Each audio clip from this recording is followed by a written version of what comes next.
नमस्कार स्टूडेंट्स, हम एक बार फिर से आते हैं हमारे सेशन में जिसमें हम बात करेंगे कॉमन एरर्स पर जो अभी तक एसएससी के प्रीवियस ईयर क्वेश्चन पेपर्स में आ चुकी हैं और इन्हें हमने किरण पब्लिकेशन से लिया है। हम किरण पब्लिकेशन का 2023वां एडिशन फॉलो कर रहे हैं जिस पर लिखा हुआ है 16,500 प्लस और ये इंग्लिश इंस्ट्रक्शन में है, मीडियम ऑफ इंस्ट्रक्शन इंग्लिश है।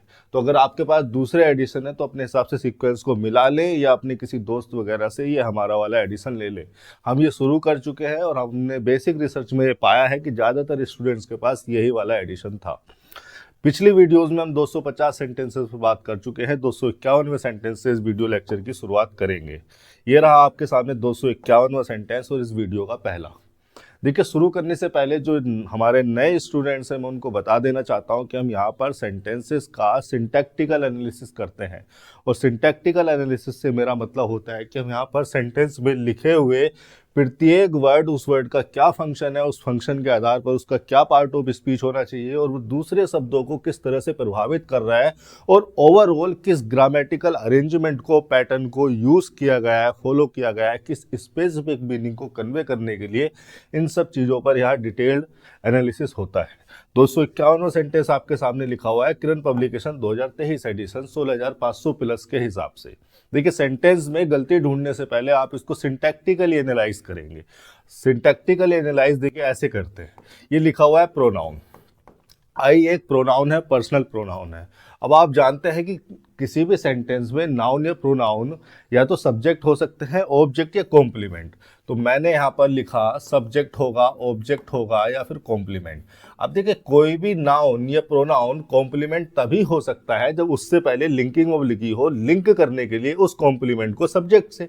लेकिन आप देख रहे हैं कि सेंटेंस में तो पहला वर्ड है, इससे पहले कोई लिंकिंग वर्ब तो है नहीं, तो एक कॉम्प्लीमेंट होने की संभावना इसकी हटा दो।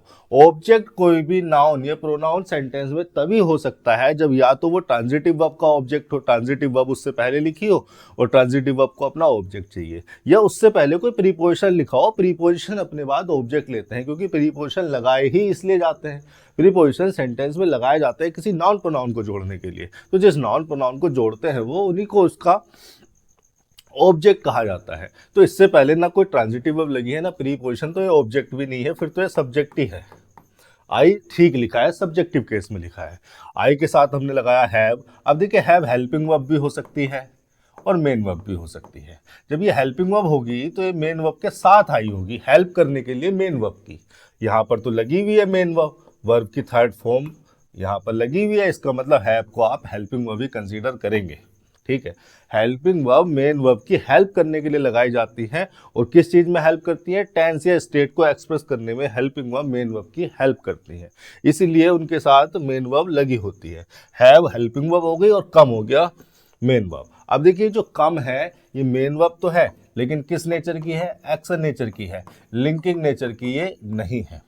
एक्शन में भी ये कैसी है, इंट्रांजिटिव एक्शन है। इंट्रांजिटिव वर्ब वो वर्ब होती हैं जो अपने बाद ऑब्जेक्ट नहीं लेती, उनके मीनिंग को पूरा करने के लिए वो अपने बाद कोई भी नाउन या प्रोनाउन ऑब्जेक्ट के रूप में नहीं लेती है। ये होती है हमारी इंट्रांजिटिव वर्ब। कम आप जानते हैं इंट्रांजिटिव वर्ब है।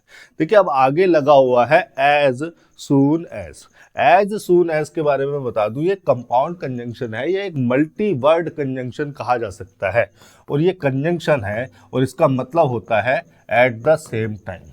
जो हमें इस फंक्शन को या इस मीनिंग को कन्वे करना होता है तब हम एज सून एज को यूज कर सकते हैं, एट द सेम टाइम। अब ये कोऑर्डिनेट कंजंक्शन तो है नहीं, सबऑर्डिनेट कंजंक्शन है। सबऑर्डिनेट कंजंक्शन है वो भी टाइम रिलेवेंट फंक्शन में है। सबऑर्डिनेट कंजंक्शन से जो क्लोज को जोड़ा जाएगा वो एक सबऑर्डिनेट क्लोज होगी और चूंकि एज सून एज एक टाइम रिलेवेंट फंक्शन में होता है, उसका मीनिंग ही कुछ ऐसा है, एट द सेम टाइम। तो जिस क्लोज को जोड़ा जा रहा है वो भी एक टाइम क्लोज होगी, या यूं कहिए कि एडवर्ब ऑफ टाइम क्लोज होगी। यानी कि एज सून एज से, इस टाइम कंजंक्शन से, इस सबऑर्डिनेट कंजंक्शन से जिसका meaning at the same time, जिस क्लोज को जोड़ा जा रहा है वो एक एडवर्ब ऑफ टाइम क्लोज है, एडवर्ब ऑफ टाइम क्लोज है। इतनी बात समझ में आ गई आपको? तो देखो ध्यान से। अब देखिए, इस क्लोज को देख लेते हैं क्या लिखा है, क्या लिखा हुआ है इस क्लोज में। एक चीज और यहां पर बता देता हूं कि जो एडवर्ब टाइम है, चाहे वो फ्रेज के रूप में लिखा हो, चाहे वो एक सिंगल वर्ड लिखा हो, चाहे वो कोई क्लोज लिखी हो ऐसी लंबी चौड़ी, एडवर्ब टाइम बताते हैं मेन वर्ब का टाइम। जो आपकी मेन क्लोज की जो मेन वर्ब है उसका टाइम बताते हैं। मतलब ये जो क्लोज है ये इसके टाइम को निर्धारित करेगी। अब पहले इस क्लोज को एनालाइज कर देते हैं, फिर देख लेते हैं कि टाइम जो एडवर्ब टाइम क्लोज है उसके हिसाब से वर्ब का टाइम है, वर्ब का टेंस है कि नहीं है। ठीक है, अब देखिए क्या लिखा हुआ है, द कस्टमर्स। कस्टमर्स नाउन हो गया, द उसके लिए आर्टिकल हो गया, फिर से एक नाउन फ्रेज आपके सामने लिखी हुई है, और नाउन फ्रेज इस सिचुएशन में भी आप सब्जेक्ट ही कंसीडर करेंगे। ऑब्जेक्ट और कॉम्प्लीमेंट वो यहां भी नहीं होनी है। लीव लिखा हुआ है यहां पर मेन वर्ब। अब देखिए मेन वर्ब को आप देख रहे होंगे प्रेजेंट इंडेफिनिट में यूज किया गया है। चूंकि कस्टमर्स प्लूरल था तो लीव लगाया, वरना अगर सिंगुलर होता तो लीव्स भी लगा सकते थे।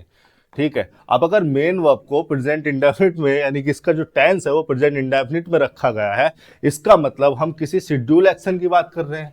लीव एक एक्शन नेचर की वर्ब है, ट्रांजिटिव एक्शन है, तो उसने अपना ऑब्जेक्ट ले लिया। कहाँ है वो ऑब्जेक्ट, ये रहा, योर सोप। सोप नाउन और योर उसके लिए पॉजेसिव डिटर्मिनर। कहने की बात यह है कि जब हम एक चीज यहां पर नोटिस कीजिए, the customers leave your soap, ये प्रेजेंट इंडेफिनिट में लिखी हुई क्लोज है। तो प्रेजेंट इंडेफिनिट क्या प्रेजेंट के टाइम को रिफर करती है? नहीं, प्रेजेंट इंडेफिनिट में लिखी हुई क्लोज के द्वारा हम फ्यूचर के टाइम को रिफर करते हैं। और मैं समझा देता हूं, आपको क्लियर कर देता हूं क्यों और कैसे।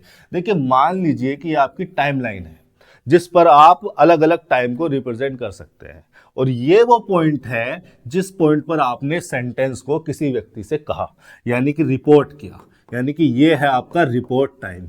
बाय डिफॉल्ट जो आपका रिपोर्ट टाइम होता है केवल वही एक पॉइंट प्रेजेंट का टाइम माना जाता है, वही एक पॉइंट प्रेजेंट का टाइम होता है, बाय डिफॉल्ट ऐसा ही है।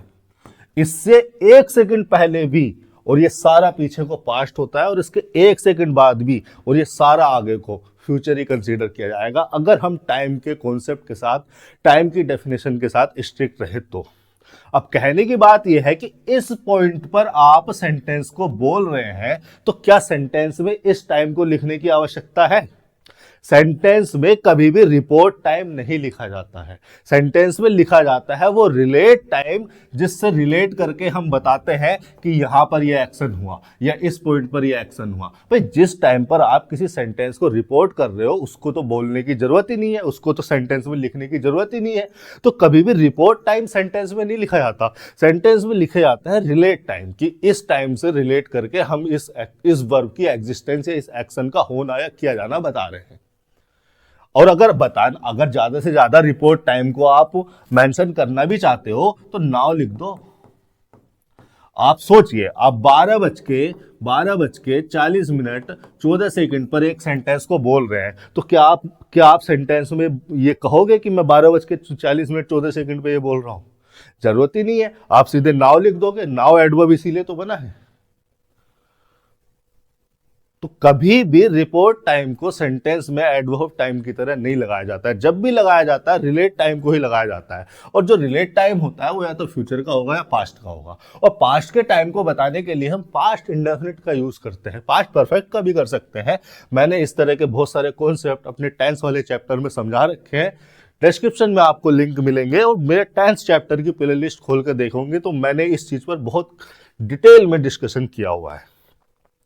लेकिन ये जो प्रेजेंट इंडेफिनिट की जो क्लोज होती है इसके द्वारा हम फ्यूचर के टाइम को दिखाते हैं, और वो इसलिए क्योंकि एक शेड्यूल्ड एक्शन होता है, ये एक प्लान्ड एक्शन होता है। शेड्यूल्ड एक्शन को दिखाने के लिए हम प्रेजेंट इंडेफिनिट का यूज करते हैं, और सारे के सारे शेड्यूल्ड एक्शन फ्यूचर के टाइम में ही चले जाते हैं।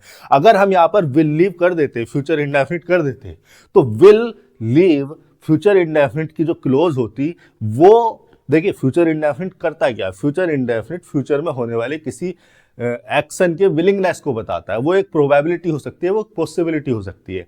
अगर मैं लिखूं यहां पर the customer will leave your soap, तो सेंटेंस तो फ्यूचर में चला गया, लेकिन वो एक टाइम को नहीं बता रहा, क्योंकि वो एक प्रोबेबिलिटी हो सकती है, वो पॉसिबिलिटी हो सकती है, एक विलिंगनेस हो सकती है, इंटेंशन हो सकती है कस्टमर की। तो शेड्यूल्ड एक्शन को बताने के लिए या प्लान्ड एक्शन को बताने के लिए हम प्रेजेंट इंडेफिनिट की क्लोज लगाते हैं, और ये प्रेजेंट इंडेफिनिट की क्लोज ही फ्यूचर के टाइम को रिफर करती है।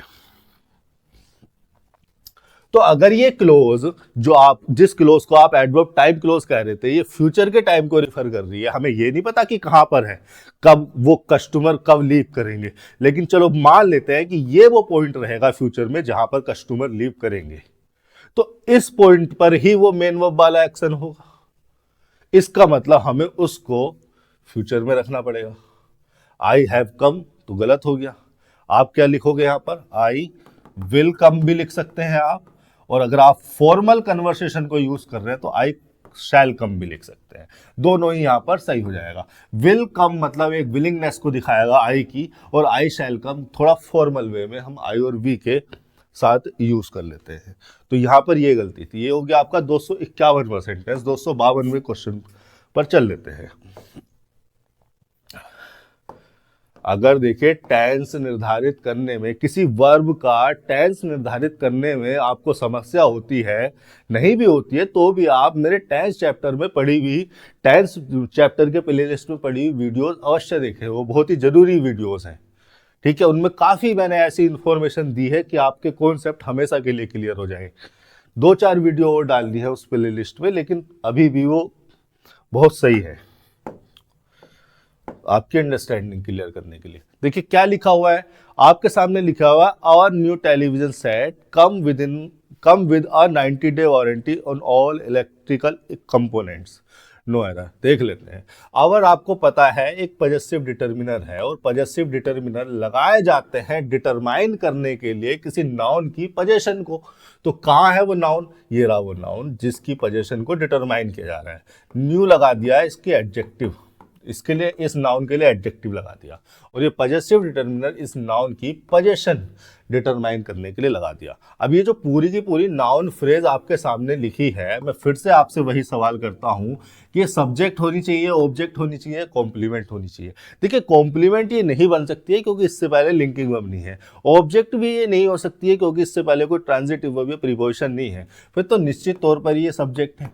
अब सब्जेक्ट आपका लगा हुआ है और सब्जेक्ट है आपका सिंगुलर सब्जेक्ट है और कॉमन नाउन है। टेलीविजन सेट तो कॉमन नाउन है और सिंगुलर सब्जेक्ट है। ठीक है, लिख देता हूं यहां पर, कॉमन नाउन है और सिंगुलर है, काउंटेबल भी है, कॉमन है, सिंगुलर है। अब इस तरह से अगर देखेंगे तो यहां पर कम नहीं आना चाहिए था, यहां पर आना चाहिए था कम्स।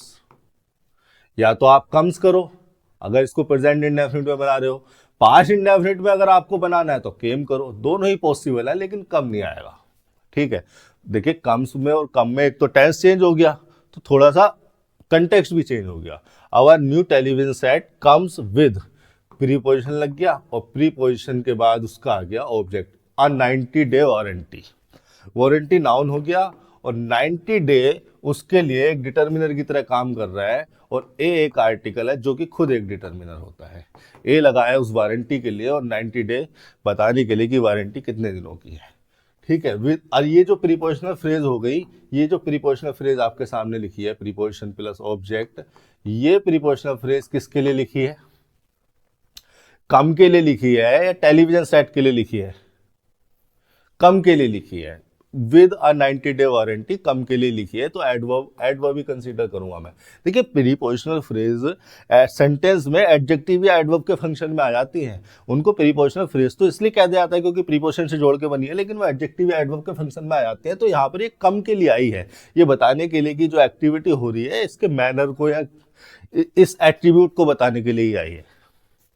ऑन प्रीपोजिशन हो गया, और ये प्रीपोजिशन के बाद इसका ऑब्जेक्ट चाहिए, कंपोनेंट्स नाउन हो गया, इलेक्ट्रिकल हो गया एडजेक्टिव, और ऑल हो गया एक डिटर्मिनर कंपोनेंट्स के लिए। चूंकि कंपोनेंट काउंटेबल था, तो जैसे ही हमने ऑल लगाया तो उस काउंटेबल को प्लूरल करना पड़ा। वही ऑल का मतलब तो मोर देन वन ही होगा।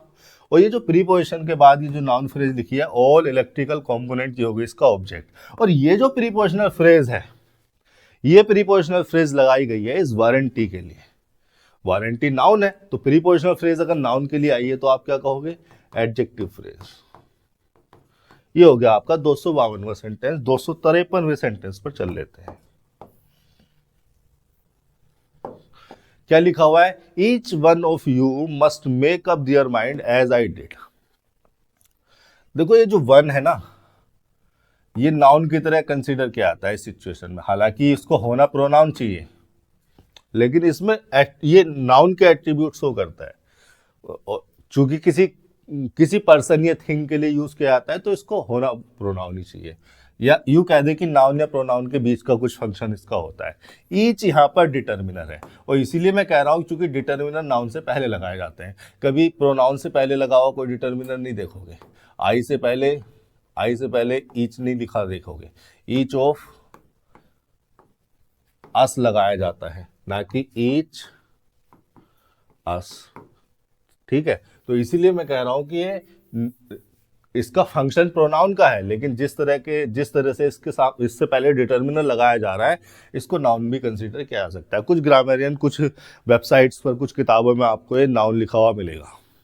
कहने की बात ये है, अब देखो ईच वन आपके सामने लगाया जा रहा है, ऑफ लगाया जा रहा है प्रीपोजिशन, और प्रीपोजिशन के बाद लिखा हुआ है उसका ऑब्जेक्ट, ये बताने के लिए कि ये ईच वन किस पर्टिकुलर ग्रुप या किसी स्पेसिफिक ग्रुप में से लिया गया है, किस पर्टिकुलर स्पेसिफिक ग्रुप के की थिंग या पर्सन में से ईच वन को रिफर किया जा रहा है। ठीक है, मतलब ईच वन किस पर्टिकुलर स्पेसिफिक ग्रुप से रिलेट कर रहा है। अब मेरा सवाल आपसे ये है, आगे सेंटेंस में आगे बढ़ने से पहले यहाँ पर मेरा सवाल आपसे ये है कि यहाँ पर एवरी वन लगाया जा सकता था, एवरी वन ऑफ यू,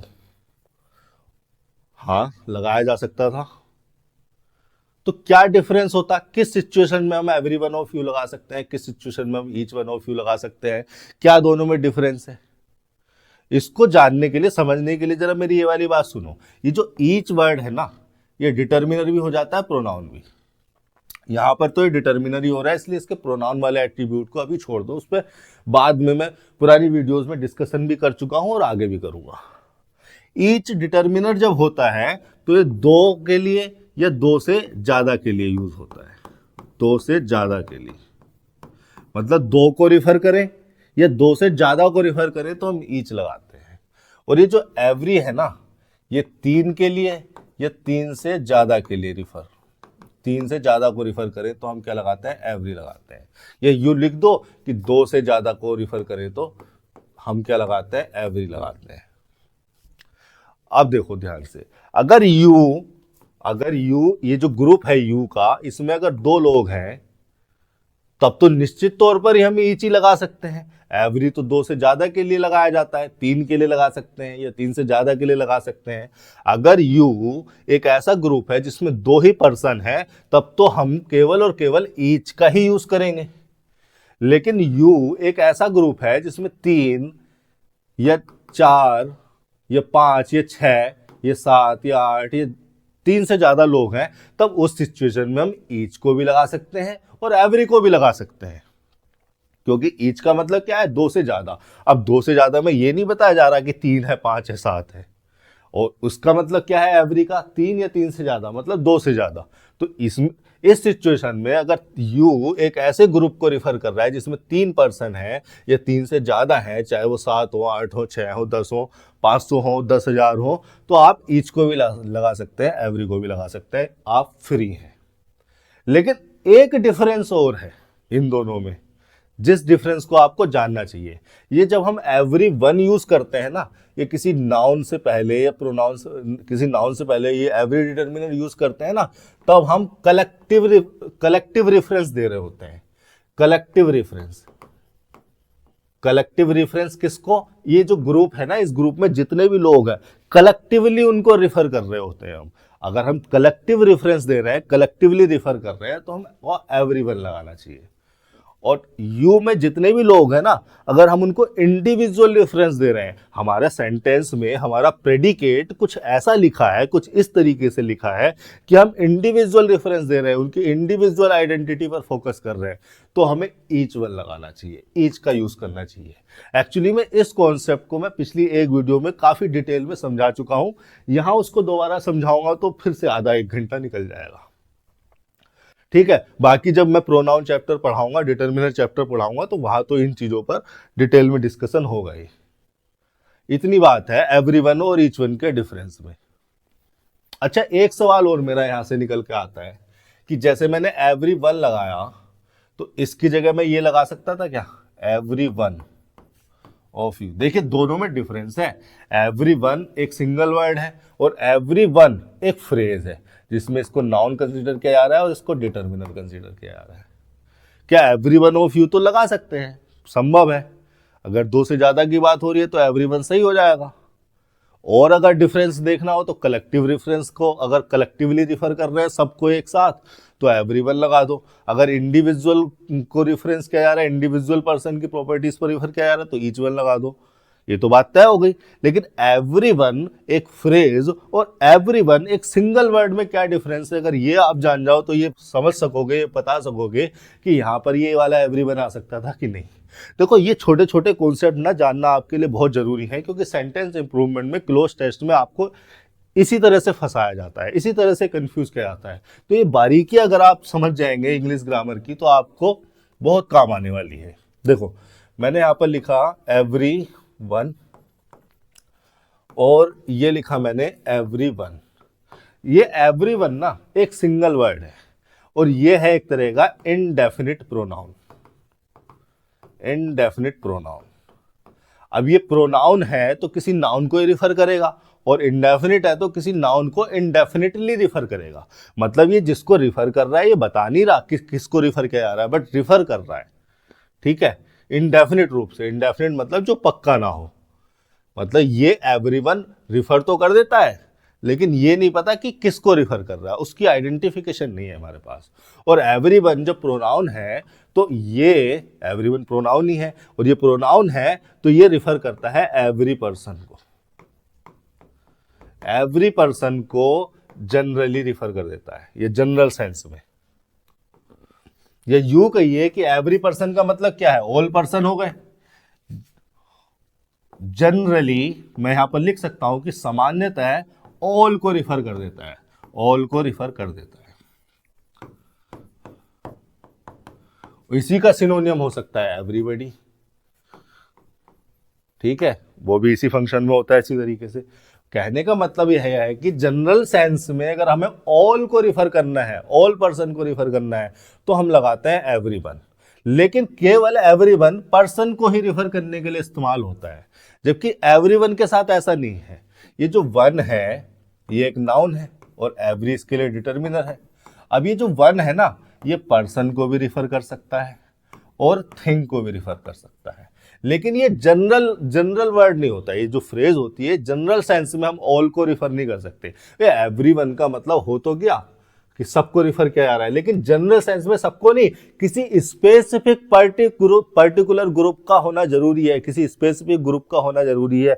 यानी कि हमें पहले मेंशन दिया गया हो, हमें पहले रेफरेंस दिया गया हो कि इस ग्रुप की बात की जा रही है, फिर उस ग्रुप में जितने आ गए उनके लिए हम ये एवरीवन लगा सकते हैं। अगर आप एवरीवन लिख रहे हैं तो आपने सबको रिफर कर दिया जनरल सेंस में, लेकिन अगर आप एवरीवन लगा रहे हैं तो एवरीवन के साथ एक ग्रुप का होना जरूरी है, एक रेफरेंस का होना जरूरी है। जैसे कि आप लिखते हो एवरीवन ऑफ यू, तो यहां पर आपने बता दिया कि इस इस पर्टिकुलर स्पेसिफिक ग्रुप में जितने भी लोग आए उन सबको रिफर किया जा रहा है। लेकिन एवरीवन ऑफ यू नहीं लिखा जा सकता था क्योंकि ये स्पेसिफिक, इस वर्ड को स्पेसिफिक नहीं किया जा सकता। ठीक है, तो आपको कभी भी अगर ऑफ प्रीपोजिशन लगा मिले और उसके बाद कोई दैम, यू या कोई और भी नाउन वगैरह कुछ लिखा हुआ मिले तो आप इस वर्ड को लगाएंगे, इसको नहीं लगाएंगे, क्योंकि ये जनरल सेंस में ऑल को रिफर कर देता है और जबकि यहां तो हम किसी स्पेसिफिक ग्रुप की बात कर रहे हैं। ठीक है, तो यहां पर मेरा जो सवाल था आपसे उसका उत्तर ये है कि यहां ये एवरीवन गलत हो जाएगा, क्योंकि एवरीवन को जनरल सेंस में ऑल को रिफर करने के लिए यूज किया जाता है। एवरीवन का मतलब ऑल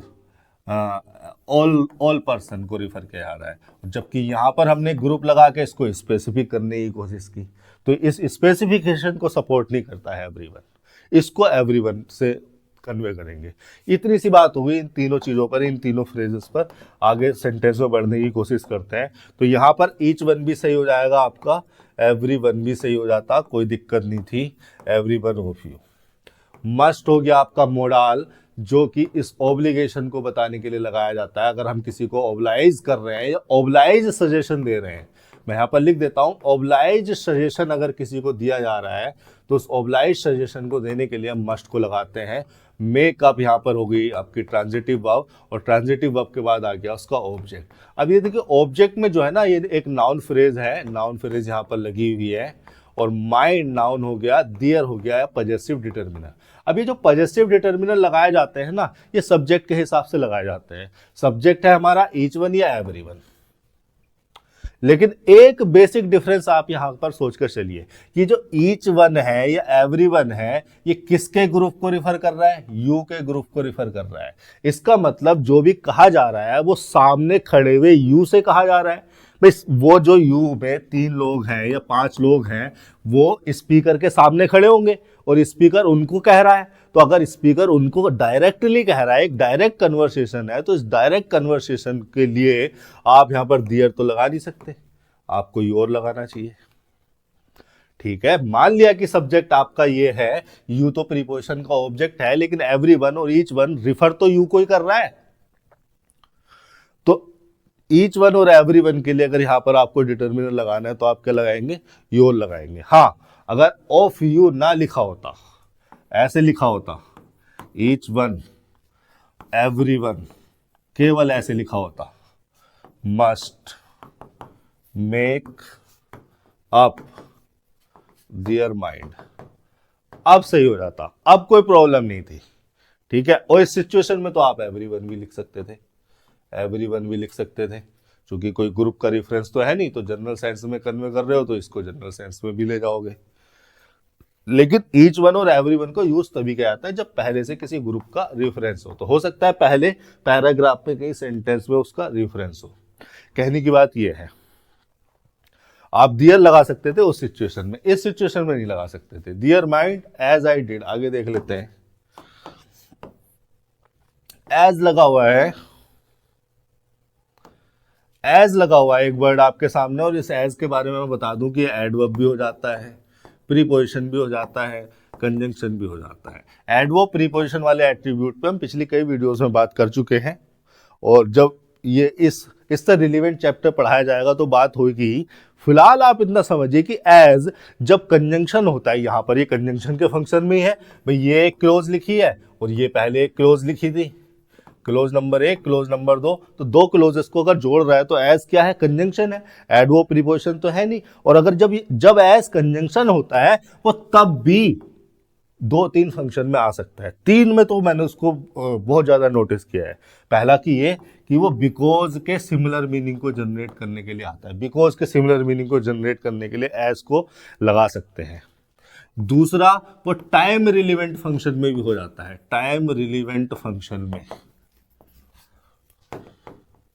ठीक है, एज कंजंक्शन से किसी क्लोज को अगर लिख रहे हैं तो उस क्लोज को टाइम क्लोज भी बनाया जा सकता है, जैसे अभी एज सून एज आई थी।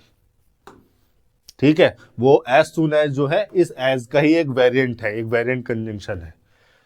तीसरा, इन द सेम वे, उस सेम वे को, उस लाइकलीनेस को दिखाने के लिए, इन द सेम वे, उस लाइकनेस को दिखाने के लिए भी हम एज को कंजंक्शन के रूप में प्रयोग कर लेते हैं। पहला तो ये कि अगर हम एज को लगा रहे हैं तो बिकॉज के सिमिलर मीनिंग को कन्वे कर रहे हैं और बिकॉज का फंक्शन है। दूसरा, वो टाइम रिलेवेंट फंक्शन में आता है। एज के साथ, एज कंजंक्शन के साथ कोई क्लोज लगी है तो वो एक टाइम क्लोज भी हो सकती है। ठीक है, ड्यूरेशन को ही रिफर करता है वो, ड्यूरिंग द टाइम दैट। और इन द सेम वे, तो यहां पर आप इन तीनों फंक्शन में से बता सकते हैं कि एज कंजंक्शन के रूप में किस फंक्शन को ले रहा है। वो यहां बता रहा है in the same way, in the same way, similarity को बताने के लिए। Each one of you must make up your mind as I did, in the same way I did. ठीक है, ये बताने के लिए यहां पर एज को कंजंक्शन के रूप में प्रयोग किया जा रहा है। आई हो गया प्रोनाउन, यहां पर डिड हो गया वर्ब की सेकंड फॉर्म, और यहां पर दोबारा से मेकअप को लिखने की आवश्यकता नहीं है, डिड ने वो काम कर दिया। ठीक है, मेन वर्ब की तरह यूज हो गया।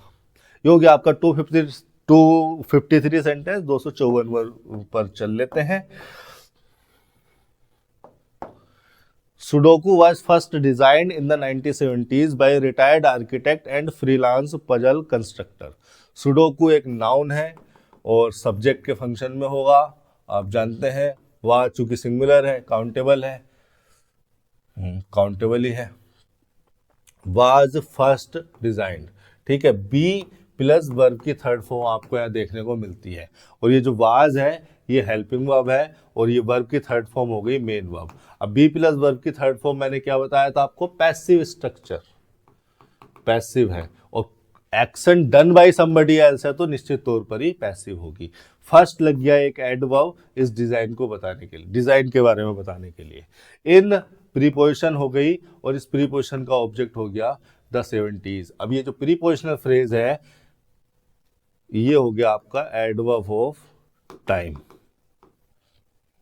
Sudoku was first design in the 1970s by a retired architect. By preposition हो गई, और इस प्रीपोजिशन का ऑब्जेक्ट हो गया a retired architect and freelance puzzle constructor, ये पूरा का पूरा। अब देखिए बाई प्रीपोजिशन के बाद क्या लिखा जाता है, डूअर लिखते हैं हम, और डूअर किसका, इस एक्टिविटी का, यानी कि action done by somebody else हो गया, और action done by somebody else हो गया, निश्चित तौर पर ही ये पैसिव फॉर्म लगी हुई है, पैसिव स्ट्रक्चर लगी हुई है। अब इसको लिंकिंग वर्ब प्लस एडजेक्टिव मानने की जो हमारी दूसरी वाली जो ऑप्शन था वो एलिमिनेट हो गया, ठीक है। बी प्लस वर्ब की थर्ड फॉर्म पैसिव स्ट्रक्चर यहां पर लिखी हुई है, action done by somebody else, यानी कि ये जो एक्शन किया गया है डिजाइन वाला, ये सब्जेक्ट के द्वारा, सुडोकू के द्वारा नहीं, किसी और के द्वारा किया गया है। किसके द्वारा, उसको लिखा है बाय प्रीपोजिशन से हमने, a retired architect and freelance puzzle constructor. देखिए बाय प्रीपोजिशन उसका ऑब्जेक्ट एक नाउन फ्रेज लिखी है, या दो नाउन फ्रेजेस को एंड कंजंक्शन से जोड़कर लिखा गया है। एंड कंजंक्शन एक कोऑर्डिनेट नेचर का कंजंक्शन होता है, ये वर्ड को, फ्रेजेस को, क्लोजेस को, तीनों को जोड़ सकता है। तो आ लगा एक आर्टिकल, आर्किटेक्ट नाउन हो गया, रिटायर्ड हो गया वर्ब की थर्ड फॉर्म यानी कि उसके लिए पास्ट पार्टिसिपल एडजेक्टिव, और freelance puzzle constructor, constructor noun हो गया, पजल उसके लिए एक एडजेक्टिव, और फ्रीलांस दूसरा एडजेक्टिव हो गया। एक नाउन के लिए दो या दो से अधिक एडजेक्टिव यूज हो सकते हैं, बस उनका लिखने का ऑर्डर सही होना चाहिए। फ्रीलांस पजल कंस्ट्रक्टर, फ्रीलांस का मतलब होता है working for many organisations, working for many organisation on contract rather than doing all things for a single company or organization, ठीक है। कोई भी व्यक्ति अगर बहुत सारी ऑर्गेनाइजेशन के लिए काम करता है फ्रीली, फ्रीली मतलब फ्री ऑफ कॉस्ट नहीं, फ्रीली, वो फ्री है कि मैं इस ऑर्गेनाइजेशन के लिए ये काम करूंगा, इसके लिए काम करूंगा, इसके लिए काम करूंगा, इनको इतना चार्ज करूंगा, इनको इतना चार्ज करूंगा, मतलब फॉर्मल वे में वो किसी एक ऑर्गेनाइजेशन का एम्प्लॉय नहीं है, वो इंडिपेंडेंट है किसी भी ऑर्गेनाइजेशन के काम करने के लिए, तो उसको कहा जाता है फ्रीलांसर। या फ्रीलांस एडजेक्टिव हो गया, फ्रीलांसर बना उससे नाउन, ठीक है। बाय प्रीपोजिशन से एक ऑब्जेक्ट को जोड़ा जा रहा है, दो नाउन फ्रेजेस को एंड कंजंक्शन से जोड़ा जा रहा है, कोई दिक्कत नहीं है। ए यहाँ पे ये कंस्ट्रक्टर क्या था, ये भी काउंटेबल नाउन था, ये जो आर्टिकल है इसके लिए भी था, इसके लिए भी था, कॉमन हो गया इसलिए शुरू में आ गया, इसमें तो कोई गलती है नहीं। Sudoku was first design in the 1970s by a retired architect and freelance puzzle constructor. No error हो गई भैया इसमें। 254, 255 पे चल लेते हैं।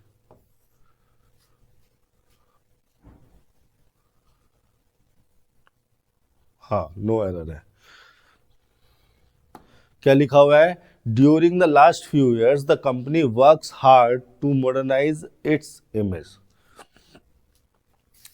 ड्यूरिंग हो गया प्रीपोजिशन, और इस प्रीपोजिशन के बाद लग गया इसका ऑब्जेक्ट, चूंकि एक नाउन फ्रेज आपके सामने लिखी हुई है। ईयर्स नाउन है, और फ्यू लग गया एक डिटर्मिनर, और लास्ट एक दूसरा डिटर्मिनर लग गया उसका ऑर्डर बताने के लिए, और द लग गया यहाँ पर आर्टिकल जो खुद एक डिटर्मिनर ही होते हैं, ठीक है, द लास्ट फ्यू ईयर्स, ये पूरी की पूरी नाउन फ्रेज है और ये नाउन फ्रेज ऑब्जेक्ट हो रही है किसका, ड्यूरिंग प्रीपोजिशन का, ड्यूरिंग प्रीपोजिशन होती है। अब ये जो प्रीपोजिशनल फ्रेज पूरी की पूरी यहां पर लिखी गई है, ये है आपकी adverb of time phrase.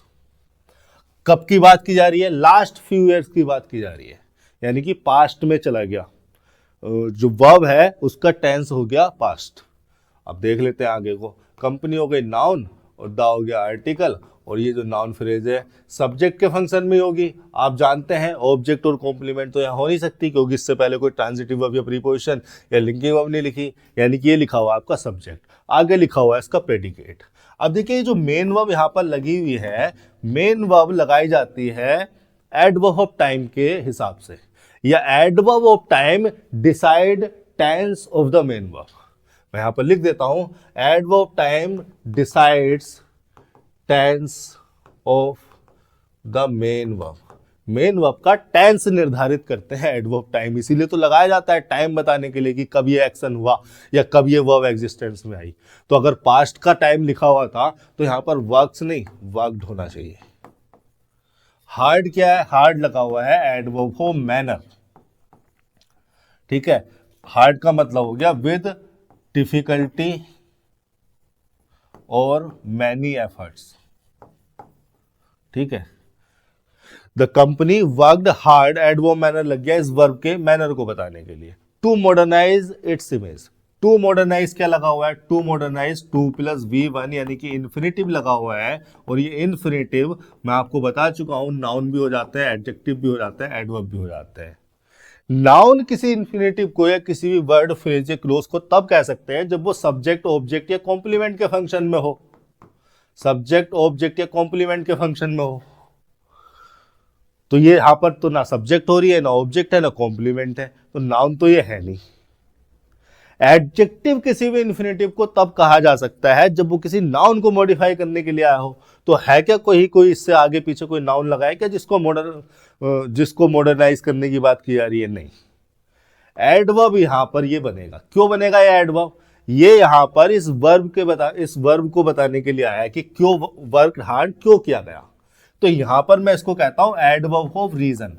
Y का रिप्लाई होता है कि कंपनी ने ये जो वर्क किया हार्ड, ये क्यों किया, to modernise its image. Adverb of reason इसको कहा जाता है, एडवर्ब ऑफ रीजन या एडवर्ब ऑफ पर्पस, यानी कि इस मेन वर्ब का, इस एक्शन का पर्पस या रीजन बताने के लिए लगाया जाता है इन्फिनेटिव इस मीनिंग में, इस सिचुएशन में। अब देखिए इन्फिनेटिव है तो नॉन फाइनाइट वर्ब, चूंकि नॉन फाइनाइट वर्ब है तो अपने बाद अपना ऑब्जेक्ट तो लेगा ही लेगा, सॉरी नॉन फाइनाइट वर्ब है, चूंकि वर्ब है तो हमें वर्ब का एट्रीब्यूट देखना पड़ेगा, और एट्रीब्यूट जब हमने वर्ब का देखा तो हमने पाया कि एक ट्रांजिटिव वर्ब है, मॉडर्नाइज ट्रांजिटिव वर्ब है, तो ये अपना ऑब्जेक्ट ले लेगी, इट्स इमेज, इमेज नाउन हो गया, इट्स हो गया फिर से डिटर्मिनर। ये हो गए आपके 255 सेंटेंस। आपको इसी तरह की अप्रोच रखनी है अपनी लर्निंग के दौरान, अपनी प्रैक्टिस के दौरान। पढ़ते रहिए, समझते रहिए। अगर किसी भी सेंटेंस से रिलेटेड आपका कोई भी डाउट है तो मुझे कमेंट सेक्शन में लिख सकते हैं। आज के लिए इतना ही, धन्यवाद।